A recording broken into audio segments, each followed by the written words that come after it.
Welcome back to the Donavan Starghill Show. We're going to talk a little Texas football. We're going to recap the game on Friday with Ohio State. And then we're also going to talk about some late-breaking news with Quinn Ewers declaring for the NFL. So without further ado, let's get into it. Game had a watch party at the house here, and from the lovely wife and her friends and family. And what a disappointment. We were on the 1 yard line and didn't put in the arch package. Look, I don't want to get into a full breakdown of the game, but I do kind of just want to look at a couple of stats here. So let me share my screen, and we'll look at a couple of stats here that really stood out to me. You will have taken notice that in the pregame analysis, I suggested that we needed a couple of things to happen. And one of those things were that we needed to have 75 yards of rushing before halftime. Looks like we finished the game with 46 yards of rushing. The rushing game never really got off to a great start, and I think that definitely didn't help produce the outcome that we were looking for, without a shadow of a doubt. I think that's not even needed to be said, right? At the same time, to flip the coin, the defense did its thing, and they held Ohio State to only 42 yards of rushing. 6 carries, looks like, by Henderson. And to go along with that, the defense played lights out just in general, like they've been playing all year. There was no fault of our defensive efforts. The scheme was airtight, and the execution was even tighter, okay? I want to say, let's take a look here at the player stats. Yes, Will Howard threw an interception, and, we almost could have counted on that. It came at a really crucial time. I don't feel like we turned around and capitalized by getting any points, but just being able to get them off the field with all of the weapons that they have. Will Howard, Emeka Ibuka was expecting those guys to go off, but if you can see here, looks like there was not very much production whatsoever. We're talking about Jeremiah Smith with only 1 reception, and we're also talking about Emeka Ibuka with 5 receptions for 51 yards. That 1 reception to Jeremiah Smith, the freshman phenom, 3 yards. So hats off to the Texas defense. Couldn't have played a better game and really had a fantastic season. It was awesome to see that carry through in this semifinal matchup. Unfortunately, what did carry through was a little bit of lackluster clutch quarterback play. It's been throughout the entire season, especially when we got into conference play, time and time again, a good effort on the part of our starting quarterback, Quinn Ewers. At the same time, we've been accustomed to seeing a third quarter nap. Didn't quite see a third quarter nap, but we did see a fourth quarter slump. And we also have seen time and time again a red zone clinch up or a red zone error, mistake. And time again, we've seen a lack of efficiency, especially when we get inside the 10-yard line from our starting quarterback to be able to throw into the end zone or do whatever in his capabilities to get us across the goal line. And that manifested itself whenever it came down to us being on the 1 yard line and goal to go. We just weren't able to get there. And I don't know if that's all just due to Quinn. Definitely has something to do with some of that play calling. I want to say the play before the scoop and score, we pitched the ball out of shotgun, and I want to say it was Q Wisner that got stopped right about the 4 yard line or so. To me, I don't know how we go from the ball's on the 1 yard line, snap it to somebody standing on the 4 yard line, turn around and pitch it back to a guy who's coming from the 5 yard line for him to get stopped 4 yards behind, 3 yards behind the line of scrimmage. And then the next play, instead of putting in the arch package. I think even that third down, we should have put in an arch package. We went ahead and just kind of rolled the dice, let our starter do his thing, and it just didn't go well. Great game, Ohio State. When it comes to just making a quick prediction on what we're going to see in terms of Notre Dame, the Fighting Irish, and the Ohio State Buckeyes, I'm pulling for Notre Dame, not because Ohio State beat us. I really like that program. I'm a big fan of the head coach, Marcus. I'm a big fan of their quarterback and their running back. I think their offensive structure is built to head up against what we saw from the Ohio State defense. They played a good game as well. Definitely the better defense in the country is no longer in the tournament. And so we're not going to see Notre Dame play a Texas-like defense. It just didn't exist this year in college football.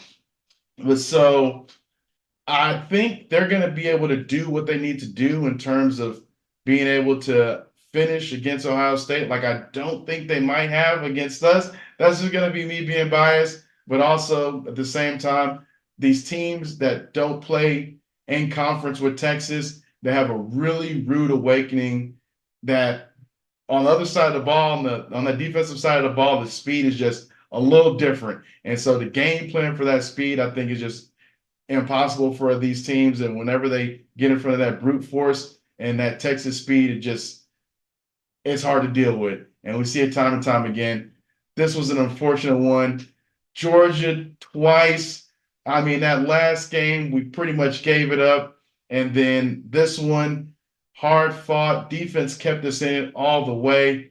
To go down and tie it with about 2 minutes left, I think you still have Texas in the playoffs after we go to overtime. Defense does its thing. Offense shows up like we did against Arizona State, and we're having a completely different conversation. It's going to be a Texas national championship, but that's not what happened. And now to turn the page to another conversation, we now have a new era in terms of Texas QB play, and I think anybody involved in the University of Texas fan base is beyond thrilled. Got to say a pleasant and positive farewell to Quinn Ewers. Great run. Love the output. Unfortunately, he won't be with us next year because he's off to the NFL. And I think the even more unfortunate part about that is I quite frankly don't think he's ready. I quite frankly don't think that his draft stock is very high. Rolling out of the pocket for that quarterback is pretty much a non-starter. We've seen time and time again, once the pocket breaks down and Quinn has to pull the ripcord.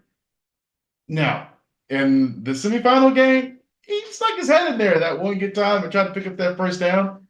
Normally doesn't do that. Normally doesn't cut up the field, and at the same time running lateral, trying to square his shoulders to get the ball downfield, time and time again has proven to be just outside of his realm of capabilities. And we know to be an elite quarterback in the NFL, you got to have it. Ask Patrick Mahomes. Okay. Ask Lamar Jackson. Now, to be a starting quarterback, could you maybe get by without it? I really don't know. And I really think at the same time, unless he's planning on putting on a ton of weight and keeping some realm of speed and agility and mobility, I don't see him going into the league to be a starting quarterback. Okay. Just flat out. And then at the same time, I don't see him going in the third round and really ever doing anything in the league whatsoever. To go along with that, we haven't seen a Texas quarterback do anything since I've been watching Texas football. Vince Young got drafted first round, Tennessee Titans, didn't hang around very long. We know how that story went. Colt McCoy, same situation. I want to say Cleveland Browns. I think there was some injuries involved in that. Vince Young, the throwing motion, I thought he should have stayed to work on that throwing motion. He was riding high, 2 Rose Bowls. Can't really blame the guy. You know, no NIL. Colt McCoy, you know, ready to go. Same time, just really after that injury in the national championship against Alabama, wasn't the same. And that really translated to his NFL experience. I think some consistency with injuries. All these guys, great guys, love them to death. You know, Ellinger, same breath. You know, really just not that guy in terms of college quarterbacking and then taking it to the next level. So there's a history of Texas quarterbacks going to the next level and really not bringing the legacy that they had when they were in college. And I just hate to say it, I'm sure that's going to be what we see out of Quinn. I'm predicting somewhere in between the 3rd and 4th round, and never really seeing him start a football game again unless the starter that he gets drafted to, the team that he plays for, whenever he's on the roster, the starter gets hurt. You might get Quinn Ewers in there, but him starting a game that's outside of preseason, I think we might have seen the last starting effort for Quinn Ewers, unfortunately. But come on, I think that legacy might change. He's got a pedigree. He has a whole different exposure of football altogether with those two. If not Hall of Fame, I think Peyton Manning's in the Hall of Fame, and Eli's probably going to be in the Hall of Fame if he isn't already. And if either of them aren't, Super Bowl winning quarterbacks, you know, perennial all-stars. So you know what it is. You know it's Manning, baby. That's all you really got to say. I don't even know what you can say in America with Manning on it, and you're not talking about football. So everybody, you know what it is. So anyways, excited about that, just like any other UT fan and any other college football fan. We had Shedeur Sanders to look after whenever you weren't rooting for, you know, another your home team. I think a lot of people are going to gravitate to that kind of move when it comes to Texas. It's like, like I really don't have any ties to Texas, but like I am excited to see what, you know, Peyton Manning and Eli Manning's nephew is going to do. So I'm going to tune into some Texas football this weekend, you know. So I think we're going to have that kind of vibe going while we have Arch as well. So anyways, thank you all for joining me on another episode of the Donavan Starghill Show. I hope that you enjoyed it. Hey, and until next time, be safe, be well, pray for LA. Thanks for joining me. Hook 'em horns, and I'll see you next time.